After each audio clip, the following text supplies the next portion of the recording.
საქართველოს პროკურატურამ ჯგუფური ძალადობის ორგანიზებისა და ხელმძღვანელობის ფაქტებზე ბაჩანა ახალაიას ბრალდება წარუდგინა.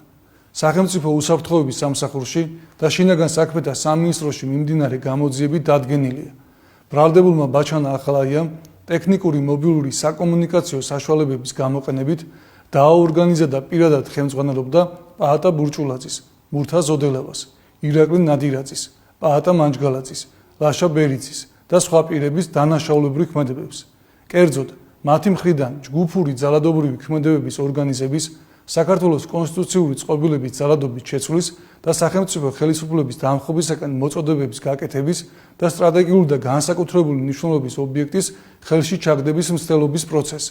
ბაჩანა ახალაიას ბრალდება ჯგუფური ძალადობის ორგანიზებისა და ხელმძღვანელობის ფაქტებზე წარედგინა, რაც სასჯელის სახით და ზომად 9 წლამდე თავისუფლების აკვეთას ითვალისწინებს. პროკურატურა დაკავებული ბრალდებულისათვის აღკვეთის ღონისძიების სახით პატიმრობის გამოყენების შუამდგომლობით სასამართლოს კანონით დადგენილ ვადაში მიმართავს.